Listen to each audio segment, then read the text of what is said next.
Hello, ഇന്ന് വന്നിട്ടുള്ളത് നോമ്പ് തുറക്കുമ്പോൾ ഉണ്ടാക്കാൻ പറ്റിയ ഒരു വെറൈറ്റി സ്നാക്കിൻ്റെ റെസിപ്പി ആയിട്ടാണ് കേട്ടോ. അപ്പോൾ അതിന് വേണ്ടിയിട്ട് 1/2 ടീസ്പൂൺ ഈസ്റ്റും 1/2 ടീസ്പൂൺ പഞ്ചസാരയും 1/4 കപ്പ് ഇളം ചൂടുള്ള വെള്ളവും ചേർത്ത് ഒരു അരമണിക്കൂർ റെസ്റ്റ് ചെയ്യാൻ വെക്കുക കേട്ടോ. ഇനി 1 കപ്പ് മൈദപ്പൊടിയിലേക്ക് 1/4 ടീസ്പൂൺ ഉപ്പ് ചേർക്കുക. എന്നിട്ട് ഈസ്റ്റിൻ്റെ മിക്സും കുറച്ച് വെള്ളവും ചേർത്ത് നന്നായിട്ട് കുഴച്ചെടുക്കുക. ഇതിൻ്റെ മുകളിലായിട്ട് കുറച്ച് ഓയിലും സ്പ്രെഡ് ചെയ്ത് നമുക്കൊരു 2 മണിക്കൂർ റെസ്റ്റ് ചെയ്യാൻ വെക്കാം. ഇനി ഒരു ബൗളിലോട്ട് 2 ടേബിൾ സ്പൂൺ തൈരും 1 ടീസ്പൂൺ മുളക് പൊടിയും 1/4 ടീസ്പൂൺ മഞ്ഞൾപ്പൊടിയും 1/4 ടീസ്പൂൺ ഗരം മസാലയുടെ പൊടിയും ഉപ്പും 1/2 ടീസ്പൂൺ ഇഞ്ചി വെളുത്തുള്ളി പേസ്റ്റും ചേർത്ത് നന്നായിട്ട് മിക്സ് ചെയ്തെടുക്കുക. 3 എല്ലില്ലാത്ത ചിക്കൻ പീസ് എടുത്ത് ചെറുതായിട്ട് കട്ട് ചെയ്തെടുത്തിട്ടുണ്ട്. അതും ഇതിലേക്ക് ചേർത്ത് നന്നായിട്ട് മിക്സ് ചെയ്തെടുക്കുക.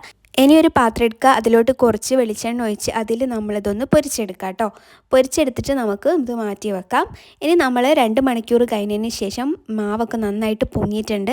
അത് നമ്മൾ ഒന്നുകൂടി ഒന്ന് കുഴച്ചിട്ട് ജസ്റ്റ് ഒന്ന് പരത്തിയെടുക്കുക. ഇനി നമുക്കിത് 4 പീസാക്കിയിട്ട് കട്ട് ചെയ്യാം, അല്ലെങ്കിൽ 8 പീസാക്കിയിട്ട് കട്ട് ചെയ്യാം കേട്ടോ. വലുതായിട്ട് വേണമെന്നുണ്ടെങ്കിൽ 4 ആക്കി കട്ട് ചെയ്യുക, ചെറുതാക്കി മതിയെങ്കിൽ 8 ആക്കി കട്ട് ചെയ്യാം. ഇത് നല്ല ചൂടായിട്ടുള്ള എണ്ണയിലിട്ടിട്ട് ഒന്ന് പൊരിച്ചെടുക്കാം. അപ്പോൾ അത് നന്നായിട്ട് പൊങ്ങിയൊക്കെ വരുന്നുണ്ട്. ഹൈ ഫ്ലെയിമിൽ തന്നെ പൊരിച്ചെടുക്കാൻ ശ്രമിക്കുക. ഞാൻ ഹൈ ഫ്ലെയിമിലാണ് പൊരിച്ചെടുത്തിട്ടുള്ളത്. ഇങ്ങനെ നമുക്ക് ബാക്കി എല്ലവും പൊരിച്ചെടുക്കാം കേട്ടോ. 8 എണ്ണവും നമ്മളിവിടെ പൊരിച്ചെടുത്ത് വെച്ചിട്ടുണ്ട്. ഇനി നമ്മൾ ഇതിൻ്റെ സെൻറ്ററിലായിട്ടൊന്ന് കട്ട് ചെയ്ത് കൊടുക്കുക. എന്നിട്ട് അതിൻ്റെ ഉള്ളിൽ നമുക്ക് ഫില്ലിങ് വെക്കാം കേട്ടോ. ഇതേപോലെ ഒരു കത്തി ഉപയോഗിച്ചിട്ട് കട്ട് ചെയ്തെടുക്കുക. നന്നായിട്ട് പൊങ്ങിയിട്ടൊക്കെ ഉണ്ടായിരുന്നു. അതിൻ്റെ ഉള്ളിലായിട്ട് ഫസ്റ്റ് തന്നെ ഞാൻ മയോണൈസ് നന്നായിട്ട് സ്പ്രെഡ് ചെയ്ത് കൊടുക്കുന്നുണ്ട്. ഇനി ഇതിൻ്റെ ഉള്ളിലായിട്ട് ഒരു ലെറ്റ്യൂസിൻ്റെ ലീഫ് വെക്കുന്നുണ്ട്. ഇനി ഒരു കക്കിരീൻ്റെ പീസ് വെക്കുക, പൊരിച്ച് വെച്ച ചിക്കനും വെക്കുക കേട്ടോ.